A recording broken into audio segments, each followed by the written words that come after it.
Kun tutorialii freshman course logic and critical thinking irratti afaan keenya afaan saba guddaa afaan Oromootiin isiniif kennamudha. Akkam jirtan hordoftoota jaallattoota miidiyaa Dirree Barnootaa nagaa keessanii. Egaa tutorialiin keenya course kana irratti itti fufee jira.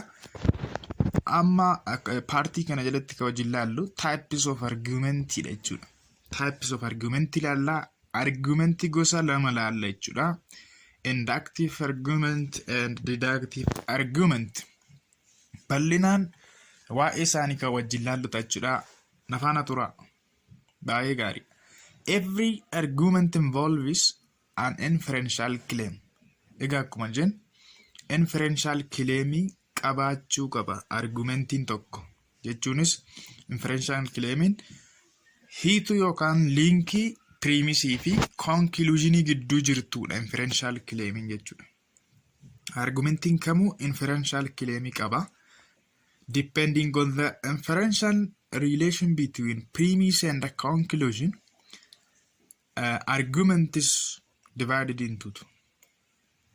Maal irratti hundaa'uudhaan hariiroo premise fi conclusion gidduu jiru irratti hundaa'uudhaan deductive fi inductive itti qoodna jechuudha argumentii. Deductive argumentiin argumentii akkamiiti? Inductive argumentiin hoo argumentii akkamiiti? Nafaana turaa ka wajjin ilaallu ta'a. Deductive argument kan jennu it is impossible for the conclusion to be false given that the premises are true. The premises are assumed to be true.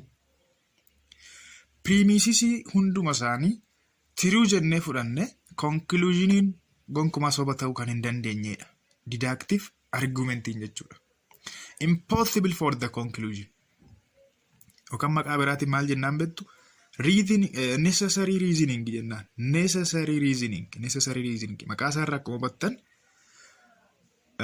premise hunduma isaanii truudha jennee assume erga goone conclusioniin gonkumaa false ta'uu hin danda'u jechuudha. Impossible for the conclusion to be false. Well, mee fakkeenya kanaa ilaallu. Necessity dhagaa akkuma isiniin jedhe. Conclusion follows the premise with necessity. Probability miti jechuudha. Necessity. Probability yoo ta'e inductive isaa yoo bira geenye ilaalla. Fakkeenya kana mee. All philosophers critical thinkers. Socrates is a philosopher. Therefore, Socrates is a critical thinker. Ergitanii premise kana assume godhaa qaama. Truudha jettanii assume gootu beeka. Assume gootu malee true factual claim isaas hin gashu. True ta'uu dhiisuu danda'a. Garuu assume gootu jechuudha. Truudha jettanii assume gootu. Filoozofaroonni hundinuu critical thinkeridha. Gadi fageessanii warra yaadanidha. Socratesis filoozofaridha. Kanaaf Socrates critical thinkeridha. Argitanii? Amma filoozofaroonni hundi critical thinking eega ta'ani. Jechuunis warra gadi fageessanii yaadanidha. Hundi isaanii eega ta'ani. Socrates immoo filoozofaridha. Kanaaf Socrates critical thinkerii mataa jechuudha gaafa filoozofarii keessa waan jiruuf. Karaa biraatiin critical thinkerii ta'uu dhiisuu hin danda'u bakka. Akka hiika kanarraa hubattanitti jechuudha. Critical thinkerii ta'uu dhiisuu hin danda'u Socrates. Sababni isaas filoozofaroonni hundi isaaniitu akka fakkeenya kanaatti critical thinkerii waan ta'aniif. Example lammaffaa. All African footballers are blacks. Assume gootu kaatiruudha jettanii. Amma kun soba ta'uu danda'a miti. Hundi gurraacha dhiisuu ta'uu danda'a beeknu. Garuu assume gootu tiruudha jettanii assume gootu premisewwan kana lamaan jechuudha. Messi is an African footballer. Messiin taphataa Afrikaati. Taphataa kubbaa miilaa Afrikaati. Assume godhaati. Conclusion bira deemna kaa'ama. It follows that isheen kun conclusion indicator oddiidha akkuma beeknu. Messi is black. Amma Afrikaanonni taphattoonni Afrikaa hundi isaanii gurraacha eega ta'e. Messiin egaa Afrikaa ta'e dirqama gurraacha ta'uu qaba jechuudha. Karaa biraatiin Messiin adii yookaan kan biraa ta'uu hin danda'u bakka gurraachaan ala kan biraa ta'uu hin danda'u. It is impossible for the conclusion to be false kan jenneef kanaaf. Given that or assumed that. Given that kan jettu kana jala muradha. Yookaan assumed that jechuudha. Assume gootu jechuudha. Akka waan true ta'anitti preemisiiwwan. Kanaaf mesiin carraa kan biraa ta'uu hin qabu. Afrikaanonni hundi taphattoonni hundi isaanii gurraacha waan ta'aniif jechuudha. Baay'ee gaarii. Inductive argumentii noo argumentii akkamiidha? Inductive argumentiin it is improbable for the conclusion to be false given that the premises are true. Premisiiwwan hunduma isaanii assume gootu ammas jechuudha. Given that the premises are true. True jettanii assume gootu. Kanaan booda conclusioniin jechuudha improbabiliidha falsii ta'uudhaaf. Akkasuni deductive keessatti impossibiliidha asitti improbabiliidha. Kanaaf probabilistic reasoning kan jennu. Probabilistic reasoningidha. Jechuun maal jechuudha beektu?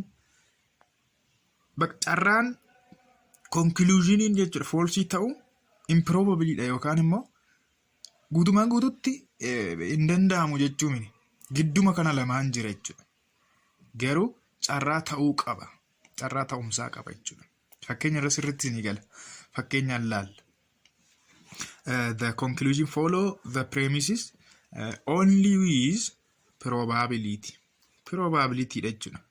Carraa ta'uu yookaan ta'uu dhiisuu qaba jechuudha. Probability qaba. Baay'ee gaarii. Mee fakkeenya tokkoffaa kanarratti maal jedha? Most African leaders are blacks. Mandela was an African leader. Therefore, probably Mandela was black. Ilaala. Afrikaanonni baay'een isaanii liidaroonni yookaan gaggeessitoonni Afrikaa baay'een isaanii gurraacha. Mandelaan Afrikaadha. Afrikaa liidariidha. Kanaaf Mandelaan carraa bilaakii ta'uu qaba jechuudha. Probably. Maaliif most waan jedheef beeka. Improbably kan jenne sababa malee miti. Liidaroonni Afrikaa baay'een isaanii gurraacha eega ta'anii Mandelaan carraa gurraacha ta'uu bal'aa qaba jechuudha. Strongidha baay'ee inni kun. Yeroo bira keenya ilaalla evaluationii jalatti. Maaliif most African leaders are blacks. Liidaroonni Afrikaa gaggeessitoonni Afrikaa baay'een isaanii gurraacha. Mandelaan ammoo African leaderiidha miti. Kanaaf probably Mandelaan carraa gurraacha ta'uu qaba jechuudha. Falsii ta'uudhaaf improbabiliidha amma wanti kun. Yookaan dhugaatti dhiyaata jechuudha. Fakkeenya lammaffaa irratti almost all women are mammals. Hanan is a woman. Hence, Hanan is a mammal. Maal jechaadha? Almost walumaa gala bakka hunduma jechuu akka dandeenyutti dubartoonni baay'een isaanii maamaalidha hoosiftoota. Hanaanis dubartiidha. Asiin godhaa qattiruudhaati. Otoo dhiiras jedhee hin danda'a beeka. Asiin assumptioniidha waan ta'e. Dhiirri hoosisaadha ta'e hin danda'a. Iddoo kanatti akka premisii keessatti jechuudha. Dhiironni hundi baay'een isaanii hoosiftoota. Ta'e hin danda'a. Assumptioniidha waan ta'e. Kanaaf amma egaa Hanaan carraan maamaalii ta'uu ishee bal'aadha jechuudha. Bal'aadha. Yookaan improbabiliidha bakka maamaalii ta'uu dhiisuun ishee improbabiliidha. Maaliif dubartoonni baay'een isaanii maamaalii waan ta'aniif. Akkamitti adda baafna? Argumentiin tokko inductiveidha moo deductiveidha jennee akkamitti adda baasuu dandeenya? Kiraateriyaawwan armaan gadii kana fayyadamna. Kiraateriyaan inni jalqaba the occurrence of special indicator words. The occurrence of special indicator words. Kiraateriyaa sadi fayyadamna. The actual strings of the interlinked karaan biraa karaa lammaffaan ittiin beeknu linkii premisii fi conclusionii gidduu jiru laalla. strengizii linkii sana ilaalla jechuudha. Strengizii inferential claim. Karaan sadaffaan ammoo typically kan ta'an jiru yookaan akkasumatti ilaallee kun deductive argumentidha. Kun ammoo inductive argumentidha. Kan jennuun typical example kan ta'an jiru jechuudha. Tokko tokkoon ilaalla. Criteria lammaffaan nuti deductive argumentii fi inductive argumentii ittiin differentiate goonu indicator word ilaalla. Special indicator word ilaalla jechuudha. Deductive argumentii keessatti yeroo baay'ee jechoota akkanaatti fayyadamna. Certainly, necessarily, absolutely, definitely. Jechoota akkasitti fayyadamna jechuudha. Deductive argumentii yeroo yommuu ta'u. Akkuma beektan egaa necessity-dha mitire. Necessity-dha yookaan ammoo necessary reasoning-dha deductive argumentiin jechuudha. Kanaaf ergixanyaadha jechuudha nuuni wanti sun akka ta'u. Wanti sun akka ta'u shuuriidha bakka dhibba shuuriidha jechuudha. Kanaaf jechoota akkasitti fayyadamna kan necessary, certainly, absolutely, definitely dhibbatti deductive argumentidha jechuudha. Kaayoo special word akkasii yoo fayyadamne jechuudha. Kanaaf special word akkasii qabataanaan deductive argumentidha jechuudha argumentiin sun. Karaa biraa probable, improbable, plausible, implausible, likely, unlikely yoo jenne special word akkasii qabataanaan argumentiin sun inductive argumentidha. Akkuma beeknu probabilistic reasoningidha mitire. Kanaaf probable, improbable jechoota akkasii kan fayyadamnuuf jechuudha. Kanaaf special indicator word ilaalle kun deductive argumentidha, kun inductive argumentidha jechuu hin dandeenya. Tooftaa lammaffaan the actual strength of the inferential link between premise and the conclusion. Strength inferential link yookaan inferential claim strength ishee ilaalla jechuudha. Jabina ishee. Fakkeenyaaf all Ethiopian love their country. All jechaadha beekaa. All. Dabbaba is an Ethiopian. Therefore, Dabbaba loves his country. Strength isaa amma kun dhibba bakka. Itoophiyaanonni hundi isaanii biyya isaanii jaallatu. Dabbabaan Itoophiyaadha. Yookaan ammoo Itoophiyaadha yoo jennu baay'ee lammummaa ibsaa jiru. Itoophiyaawi maal jedhama? Kan Itoophiyaa yeroo baay'ee waraqaa eenyummaa irratti lammummaa bakka dhufu irratti Itoophiyaa jenna. Garuu Itoophiyaan biyya malee lammummaa mini. Kan Itoophiyaa utuu jedhame gaariidha. Yookaan ammoo afaan baraamee bakka buusa. Ethiopian jenna Ingiliffa isaa ta'e. Amaariffi isaa sirrii miti misin translationidha. Zeeginnat Itoophiyaa yoo jenne sirriin ta'u. Mata duree biraa keessan seenu all Ethiopian love their country. Itoophiyaan hundi isaanii eega biyya isaanii jaallatani. Dabbabaan immoo Itoophiyaan eega ta'e. Naaf dabbabaan biyya isaa jaallachuu dirqama jechuudha. Kana achi ta'uu hin danda'u. Necessity-dha bakka. Certainly, absolutely dabbabaan biyya isaa jaallata. Maaliif Itoophiyaa yoo ta'e egaa Itoophiyaan hundi immoo eega biyya isaanii jaallatanii jechuudha. Kanaaf strengisiin as gidduu jiru hin laallama jechuudha. Strengisiin as gidduu jiru dhibbaan dhibba jechuudha. Majority of Ethiopian are poor. Laala dhibbaa gadi amma inni kun. By the way, probabilistic reasoning kun yookaan inductive argumentiin jechuudha. Dhibbaa gadiidha isaan kun. 99 tuqaa waay. Hamma dhibba guututti.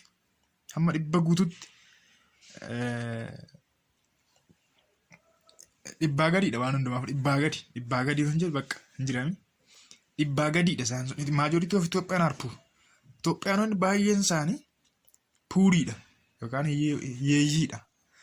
Allaamuddiin isaan Itoophiyaa. Allaamuddiin Itoophiyaawiidha Allaamuddiin. Therefore, Allaamuddiin is poor. Kanaaf Allaamuddiin hiyyeessa. Allaamuddiin kam akka ta'e hin beeknu.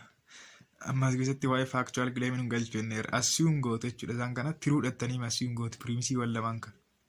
San booda conclusionii bira gaafa dhuftan Allaamuddiin carraa puurii ta'uu qaba jechuudha. Improbabiliidha. Carraa dureessa ta'uusa. Sababiin isaas Itoophiyaanonni baay'een isaanii hiyyeessiidha waan ta'eef Allaamuddiin immoo Itoophiyaawidha eega ta'e. Maajoritii san keessaa carraan hiyyeessa ta'uusaa bal'aadha jechuudha. Yookaan ammoo improbabiliidha carraan dureessa ta'uu isa. Kanaaf jechoota akkasii kan fayyadamu. Kanaaf 50 hamma 100 gidduu deema jechuudha. Probabilistikiin isaa jechuudha. Baay'ee gaarii. Inni sadaffaan tooftaa akkamitiin adda baafna jenne the character or form of argumentation the arguers use. Formii ilaalla jechuudha. Formii argumentationii sanaa ilaalla. Formiin argumentii tokko tokko yookaan argumentiiwwan tokko tokko formiin isaanii deductiveidha. Kaan isaanii ammoo inductiveidha. Isaan kana bal'inaan tokko tokkoon kan laallu ta'a. Fakkeenyaaf deductive kan ta'an keessaa argument is based on mathematics, argument is based on definition, categorical syllogism, hypothetical syllogism, disjunctive syllogism. Isaan kun formiin isaanii formii deductive argumentii jechuudha. Some typical inductive argument warri ta'an ammoo arguments of prediction, argument from analogy, argument from authority, inductive generalization, argument based on science, argument based on causation.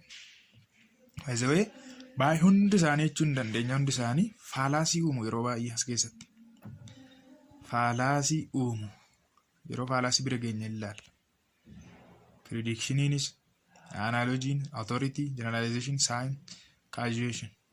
Innaa isaan kun walumaa gala formii inductive argumentii qabu jechuudha. Tokko tokkoon ilaalla. Ammas nafaana tura. Instance of deductive argument. Formii deductive argumentii warra qaban egaa warreen kanadha jechuudha. Warra 5 jaamini 1 2 3 4 5 isaan kana 5 ilaalla. Tokko argument is based on mathematics. Conclusion depends on arithmetic or geometric computation. Conclusion kan inni irratti depend ta'u. Kan irratti hundaa'u maal irratti? Arithmetic yookaan geometric computation irratti herreega irratti jechuudha. Herreega irratti. Exceptions keessaa wanti yeroo baay'ee qabachuu qabdan staticsidha. Statics'n computationii geometricii herreegaati mini. Garuu achi keessaa hin ba'an inni sun saampiliidha waan ta'eef yeroo baay'ee statics'n kan inni irratti depend ta'u saampilii irratti mini. Saampilii fa'aa wal qabatannaa. Saniif staticsii achi keessaa baasa maatisii keessa jechuudha. Kanarraa kanaaf maatisii kan ta'an maatisii irratti based kan ta'an deductive argumentiidha jechuudha. Fakkeenyaaf you can measure square piece of land and after determining it is 10 meters on each side, conclude that its area is 100 square meters. Lala, conclusion maal irratti hundaa jenneerra. Computation irratti hundaa. Amma lafa tokkon safartu. Saayidiin isaa arfanuun safartu. Saayidiin isaa arfanuu 10 meetirii eega ta'e. Lafti kun maal ta'uu isaa beektu jechuudha. Amma squareidha bakka. Saayinsii herreegaatti squareidha. Kanaaf square eega ta'e dhibba square meetirii bal'inni isaanii jettanii tilmaamuun isin inni jechuudha. Computationiidha bakka hin hojjettu jechuudha hojjettanii argattu. Kanaaf bal'ina isaa safaruun sun safaruumayyuu isin barbaachisu jechuudha. 10 meetirii ichi eega ta'e saayidiin isaa arfanuu 10 meetirii eega ta'e bal'ina isaa dhibba square meetiriidha jettu jechuudha. The sum of two odd numbers is always even. Kun premise miti re. Thus, the sum of 3 and 9 is an even number. Premise isinii kenneera. Ida'amni lakkoofsa tarruu lama maalidha? Lakkoofsa guutuudha.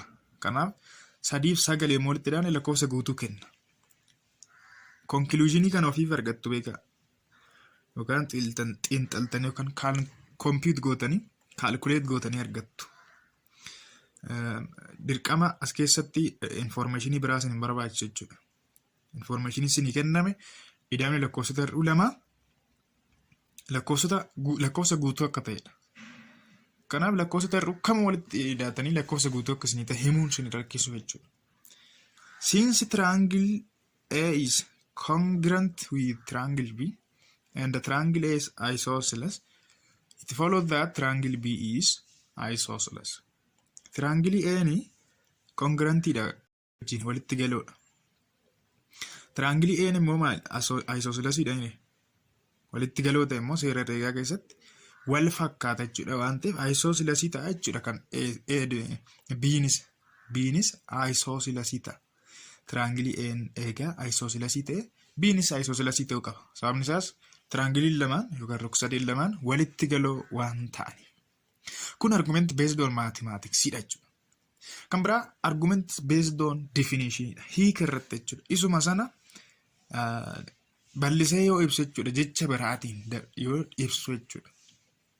Conclusion depend on the definition of some words or phrase used in the premise. Premise jalqabaa sana keessatti jechoonni nuti fayyadamne wordiin nuti fayyadamne wanta tokko ibsine jiraamin isuma sana yoo irra deebinee ibsinu jechuudha. Afaan biraatiin jechoota biraatiin ta'uu danda'a. Well, mee fakkeenya kana Angel is honest. It follows that Angel tells the truth. Ergamoonni maalidha? Amanamoodha jechaadha. Amanamoodha. Kanaaf conclusionin keenya maal hordofee dhufa maalatti depend ta'aa jira? Premisii makana irra deebi'aa jira beeka. Daggama repeat godhaadha premisii makana. It follows that Angel tells the truth. Truth jechuu fi honest jechuun amma hiika walii jechuudha. Definitionidha kan jenne ibsaniif. Conclusion depend on the definition of some words or phrases used in premise. Laala conclusionin kun jecha kanarratti depend ta'e jechuudha. Honest. Honesty magana jecha biraatiin yoo ibsu dhugaa dubbatu. Ergamoonni dhugaa dubbatu jechuudha. Dheetu xumura jechuudha. Conclude godha gudunfa. Kabbadaa is a physician, therefore he is a doctor. Premise jalqabaa keessatti kabbadaan ogeessa fayyaadha. Yookaan hakiima jedhee ka'etu. Kanaafuu inni doktara. Argitanii hakiimuma kana ibsa jechuudha deebise. Ogeessa fayyaa ishee jedhee kana deebisee ibse yookaan define godhe inni jechuudha. Kanaaf doktar kan jettu kun ishee kanatti depend taate ammas. God is omniscient. It follows that he knows everything. Waaqayyoo hundumaa beekaadha.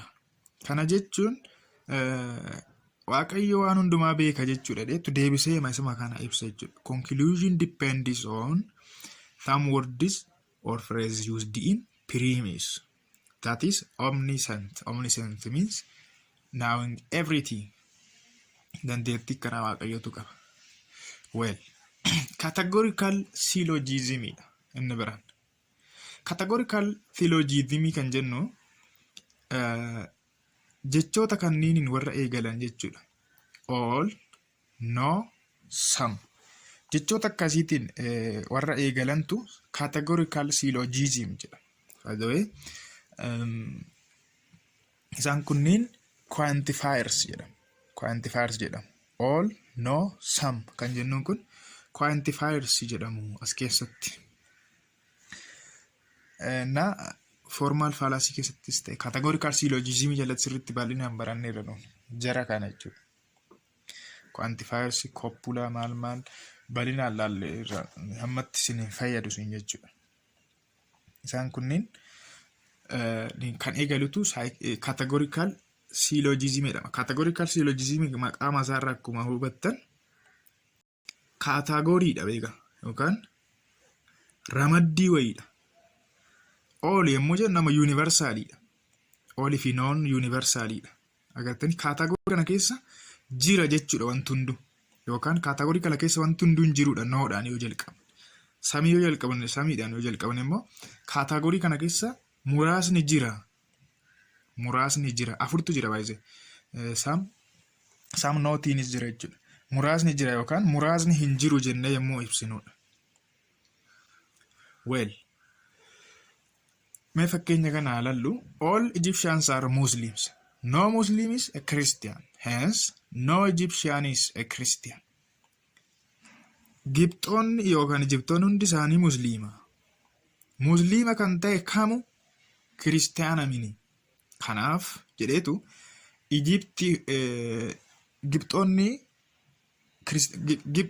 Gibxoonni kiristaana ta'an hin jiranidha bakka. Ooliidhaan jalqabee beeka. Dirqama oolii no yookaan samiidha ta'uu qaba beeka. Kanaan ala taanaan istaandaardiin eeggannee jedhama. Na Gibxoonni hundi musliimota eega ta'anii musliimna kan ta'e immoo kiristaana miti eega ta'e Gibxoonni hundi kiristaana mini jechuudha. Kun categorical syllogismidha. Kanaaf foormii kana yoo qaba ta'e deductive argumentiidha jechuudha. Ammas araffaa hypothetical syllogismidha. Hypothetical syllogism ammoo conditional statementii ta'anii Primisiin isaanii tokko yookaan lamaan isaaniiyyuu yoo maal ta'anidha? Conditional statement yoo ta'anidha. Conditional statement yoo ta'anidha jechuudha. Otuma jennu hypothetical syllogismii walumaa galatti jechuudha. Syllogismiin primisii lamaa fi conclusionii tokko qaba. Saniif asitti akkas kan jedhamu. Primisiin tokko yookaan lamaansaa conditional statement yoo ta'e hypothetical syllogism jedhama. Fakkeenyaaf if A then B, if B then C. Therefore if A then C ta'a syllogism irratti herreega irratti jechuu dandeessa. Akkasitti ibsinaa jechuudha. Validii ta'uu isaa ammas keessatti lachiinsa isaayyuu conditional statement jechuudha. If dash then yoo qabaatte conditional statement dha. Kanaaf hypothetical syllogism kan jennuun isa akkasiiti. Fakkeenyaaf if you study hard you will graduate with distinction. Maal jennee turre keessatti conditional statementiin akka primisiitti conclusioniitti nu gargaaruu danda'a jennee turre miti. Karaa biraatiin ammoo yoo singilii ta'e single conditional statement is not argument jennee turre. Singilii amma isheen kun kophaatti argumentii ta'uu hin dandeessa jechuudha. Garuu akka primisiitti nu gargaarteetti. Primisii lammataa. If you graduated with distinction then you will get a rewarding job. Conclude gaafa goon therefore if you study hard then you will get rewarding job jechuudha. Maatisiisaa hojjechuudha miti herreega isaa hojjechuudha. Yoo jabaattee qo'atte qabxii adda ta'een eebbifamtaadha. Qabxii super irtee qabxii gaariidhaan eebbifamta. Yoo qabxii gaariidhaan eebbifamte immoo hojii argatta bakkumatti hojii argatta. Kanaaf karaa biraatiin yoo jabaattee qo'atte hojii argattaadha bakka gabaabsine hojii argatta jennee conclude goona jechuudha. Kanaaf hypothetical syllogismiinis formii deductive argumentii jechuudha. Baay'ee gaarii. Inni shanaffaan disjunctive syllogismidha. Kunis egaa gosuma syllogismiitti beekaa. Disjunctive syllogismiin ammoo either or phrase kan qabudha. Either or phrase. Disjunctive. Either A or B, not A. Therefore, B jenna miti. B either A or B. A fi A yookaan B dha. Either yoo jennu lamaan keessa tokkodha. A yookaan B dha. A miti. Kan dirqama maal ta'a? B ta'a jechuudha. Dirqama B ta'a. Kun herreega. Disjunctive syllogismiinis formii deductive argumentii jechuudha. Fakkeenyaaf raawwinaan is either Ethiopian or Eritrea. Raawwinaan yookaan Itoophiyaawidha yookaan immoo Eertiraawidha. Raawwinaan is not an Eritrean. Raawwinaan Eertiraawii miti. Kanaaf dirqama maal ta'uu qabdi?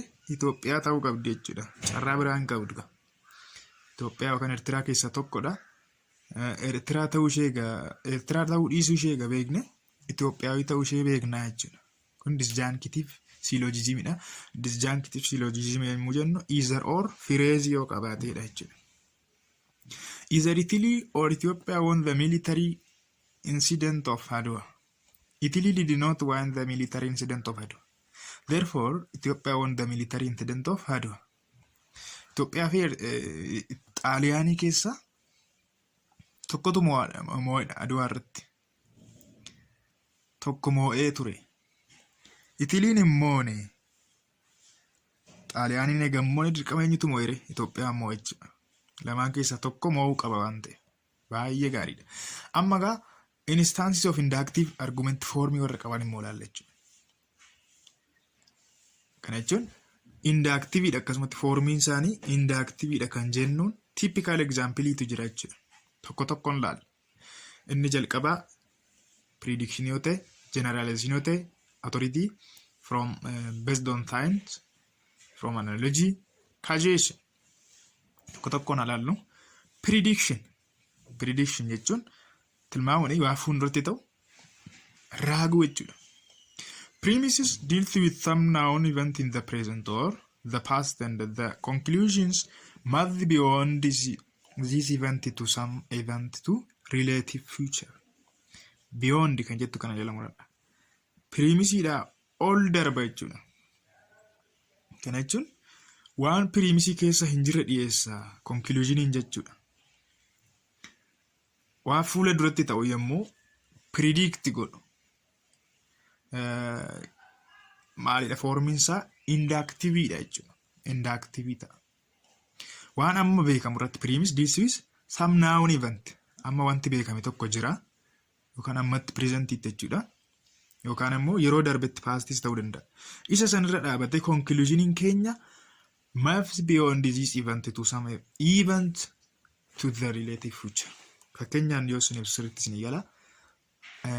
One may argue that because certain clouds develop in the center of the land, a rain will fall within 24 hours. Jedhee predict godha jechuudha. Namni tokko clouds yookaan duumessi gaarreen gidduu jiraachuusaa argeetu argitanyaadha duumessi jira qaama. Kanaaf roobni rooba sa'aatii arfan kana keessatti 24 hours guyyaa tokko jechuudha. Sa'aatii arfan kana keessatti sa'aatii 24 yookaan guyyaa kana keessatti roobni rooba jedhee yommuu tilmaamu yommuu forecast godhu jechuudha. Namni tokko argumentiin kun predictionii waan ta'eef inductiveidha jechuudha. Fakkeenya biraa. It has been raining for the whole day of this week. This shows that it will rain for the coming day. Guyyoota kana hunduma jechuunis torbee kana guyyaama hunda roobaa jira. Kanaaf torbee dhufusi roobni kuni irroobaadha. Beeka. Kan inni irratti dipendi ta'e yookaan diil gochaa jiru maalirratti eventii amma ta'aa jiru. Torbee kana keessa roobni guyyaama guutuu roobuusa irratti jechuudha. Kanarra dhaabatee egaa tilmaama jechuudha.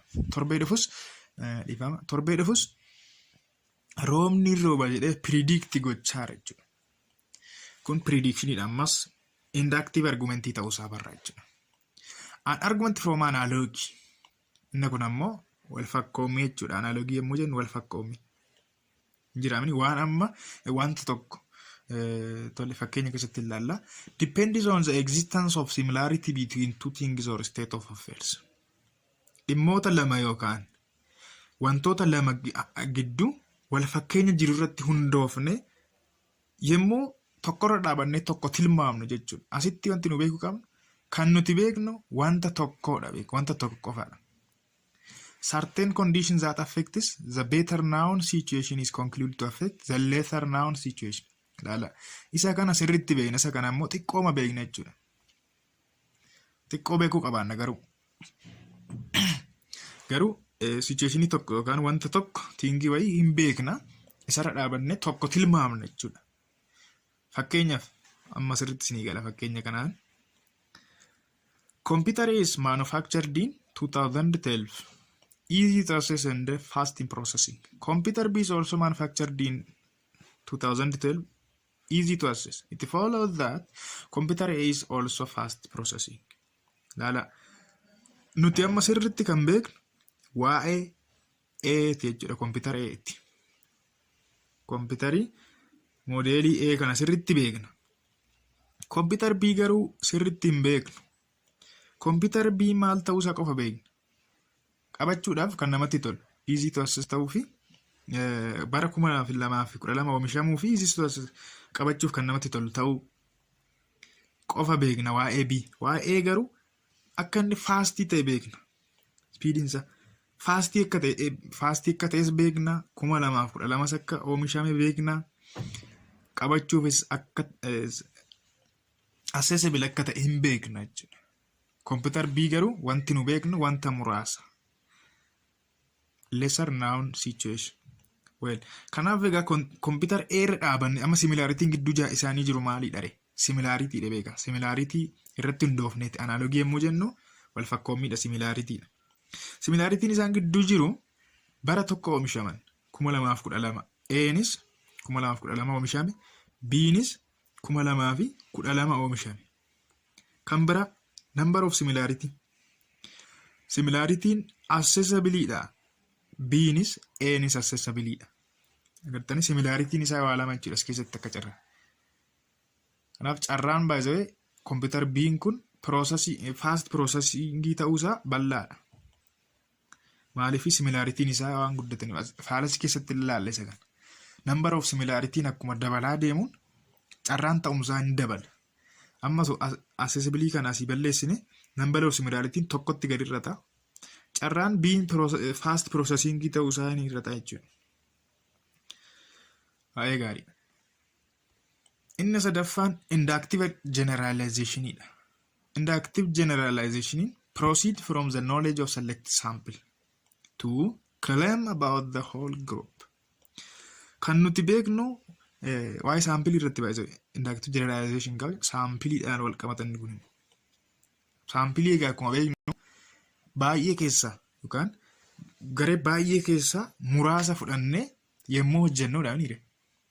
Yemmuu bakka buufnuudha jechuudha gruppii tokko yemmuu bakka buufnu. Kanaaf kan nu beeknu waa'ee sampiliiti garuu gruppii hundumaaf yemmuu conclude goonu carraan ta'uu fi ta'uu dhiisuu isaa hin beekamu improbabilidha jechuudha. Improbabilidha. Fakkeenyaaf okay, claim since the sample have certain X characteristics. Sampling amala wayii qaba. X, Y, Z, D wayii qaba. All members of the group have the same characteristics jenne conclude goonaa jechuudha. Isheen kun akka premise amala wayii qabu sampiliin sun. Kanaaf gruppiin sun hundi isaanii amala sampilii sun qabu qaba jenne conclude goone kun inductive argumentidha bakka akkasumatti. Inductive argument from inductive generalization dha jechuudha. Fakkeenyaaf one may argue that because 3 out of 4 people in a single prison are black, one may conclude that 3/4 of prison populations are black. Argitanii namni tokko maal jedha gaama namoota hidhaman keessa namni 4 gurraacha, namni 3 nama 4 kan mana hidhaa san keessa jiru achi keessa namni 3 gurraacha saampilii fudhate jechuudha gaama. Kanaaf namoonni mana hidhaa san keessa jiran hundinuu gurraacha jedhee yemmuu conclude godhu kun inductive argumentidha jechuudha. Tarii maaltu beeka namni tokko adiin jiraachuu danda'a. By the way, ammas faalaasii keessa yemmuu geenyu ilaalla. Number of sampling jechuudha. Yoo baay'ate yoo guddate carraan ta'umsaa isaa hin dabala. Carraan ta'umsaa isaa hin dabala jechuudha. Sampilii fakkeenyaaf nama 100 keessa nama 100 irratti research hojjechuutu barbaanne nama 80 tufaanne sampiliin keenya guddaadha. Kanaaf carraan ta'umsaa isaa hin dabala jechuudha. Nama 100 keessaa immoo nama 100 keessaa nama 5 fudhanne saampilii keenya xiqqaa waan ta'eef carraan ta'umsaa keenya gadaan alleesii ta'a jechuudha. Kanaaf kunis instaansii inductive generalizationiti. fakkeenya yookaan typically yookaan instance inductive argument jechuudha. Inni biraa an argument from authority. Authority yoo jennu aangoo qofamanii aangoo qofatuun ta'an expertii waa jechuudha. Kan nama dandeettii wayii qabu iddoo sana nama madaalu. Conclusion rests upon a statement made by some presumed authority or witness. Argitanii presumed dha tilmaama jechuudha gimmiti. Achirratti conclusioniin kan depend ta'u kan rest upon ta'u jechuudha. Fakkeenya keessatti ilaalla. For instance, a lawyer may argue that the person is guilty because an eyewitness testifies to that effect under oath. Argitanii? Eyewitnessiin kun ammaga kakuudhaan kan inni kakate. Argeera jechuudha. Ragaa ijaaniidhaan yaa'ini misikir. Naaf argeera jedhee rageessaa jira. Lawyeriin immoo abbaan murtii wanta inni jedhe sana irratti hundaa'ee bakka giltiidha yakkamaadha jedhaan jechuudha nama sana. Sababiin isaa sirriitti ragaa ba'ameera. Kanaaf amma authoritiin asitti eenyu jechuudha namicha ragaa sana jechuudha eyewitness santu authorityidha jechuudha. Namni waan akkas jedheef wanti kun dhugaadha isa jennuudha baay'ee sirriitti isin galuu qabaata. Argument from authority bakka ekeleen akkas jedheera nama beekamaa tokko maqaa rooftan ekeleen akkas waan jedheef bakka dhugaadha wanti sun jennee yeroo fudhan. Injiraan faalaasii keessatti ilaalla isa kanas. Faalaasiin asirraa uumamu faalaasii akkam hiikkate. Kunis immoo yoo akkamte jabaata beektu namichi sun iddoo sanaaf nama malu yoo ta'e fakkeenyaaf ani lafumaa ga'e amma hakiima fayyaa mini ani kan nagayeessu fakkeenyaaf profeshiniin koo seera waa'ee seeraa yoo naasa ekspertiidha bakka iddoo sanatti ekspertaayis ta'eera ta'a. Garuu waa'ee fayyaa utuu naasa'e gorsa ogeessaa utuun siniif kenne faalaasii wayii hojjechaa jira ta'a. Kanaaf nama iddoo sana nama madaalu yoo ta'e faalaasii firii ta'uu danda'a. Faalaasii keessatti ilaalla gaafa sana authoritiin kiyyaa waa'ee seeraati jechuudha. Fakkeenya lammaffaa kanatti daballu all matters are made up of small particles called quarks because the university professor says that. Argitanii maatariin hundi wantoonni hundinuu particle quarks irraa kan isaan hojjetamanii. Quarks particleen kun particlii xiqqoo jechuudha. Kan immoo elementary wanti xiqqoo jechuudha. Akka pirootoonii, niwutiroonii fa'aa maal. Maatariin hundinuu achirraa kan isaan uumamee bakka conclude godhee jechuudha. Isarraa uumame maaliif jennaan wanti inni refer godhe maalidha? Piroofeesara yuunivarsiitii tokkos jedhe. Amma waa'ee piroofeesara sana maalitti beekna? Piroofeesarri sun barsiisaa piroofeesara seeraa yoo ta'e kan keemistirii yoo ta'uu baate maalitti beekna? Kan fiiziksii yoo ta'uu baate maalitti beekna? Kanaaf hin beeknu waan ta'eef inductive argumentiidha jechuudha. Argument from authority yoo ta'e. Kan biraa argument based on signidha. Proceeds from the knowledge of a certain sign to the knowledge the sign symbolizes. Kana jechuun ammoo conclusioniin keenya kan inni irratti depend ta'u maal irratti? Simboolii wayii beekna duraan.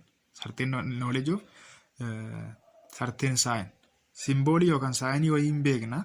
Saayinii sana irratti hundoofne waan tokko immoo symbolize goonu jechuudha. Fakkeenyaaf after observing no parking sign posted in the side of a road, one may infer that the area is not allowed for parking. Namni tokko konkolaataa ofaatu jiru haa jennu. Konkolaataa ofaa jirtu labbisanii haa kennu. Konkolaataa ofaatu jirtanii parking kan jedhu tokkotti dhuftu. Yeroo sana bakka naannoon kun konkolaataa dhaabuudhaaf hin jettanii utuu dabartanii jechuudha. Conclude utuu gootanii argumentiin keessan maal irratti based saayinii irratti jechuudha. Maaltu beeka saayinii sun ka'eera ta'a. Yookaan nama ta'etu achi kaa'e ta'a maalitti beektan hin mirkaneeffanne jechuudha beeka. Inni kunis yoo qabatamaa yoo ta'e fakkeenyaaf naannoo mana eeyyamamne yoo ta'e Deductive ta'uu danda'a. Garuu probably dhaan beekamu wanti kun waan achi taa'eef no parking waan jedhe qofaaf naannoon sun konkolaataa dhaabuudhaaf kan hin eeyyamamne ta'uu dhiisuu danda'a jechuudha. Kanaaf argumentiin isaan irratti hundaanis inductiveidha jechuudha. Baay'ee gaarii. An argument based on causation dha inni biraan ammoo. Argument based on causation inni kun causation akkuma maqaa isaa irraa hubattan cause and effect dha. Depends on instance of cause and effect which can never be known with absolute certainty. Bakka guutumaan guututti beekuu hin dandeenyu. Wanti nu beeknoo jiraat waan muraasa jechuudha. Cause and effect. Fakkeenya keessatti yemmuu sirriitti isinii gala. From the knowledge that a bottle of water had been accidentally left in the freezer overnight, someone may conclude that it had frozen. Cause to effect dha jedhani. Namichi kuni wanti inni conclude gochaa laala. Bottle of water yookaan bishaan wayii firiijii keessa ture, halkan guutuu firiijii keessa ture. Kanaaf maal jedhee conclude godha?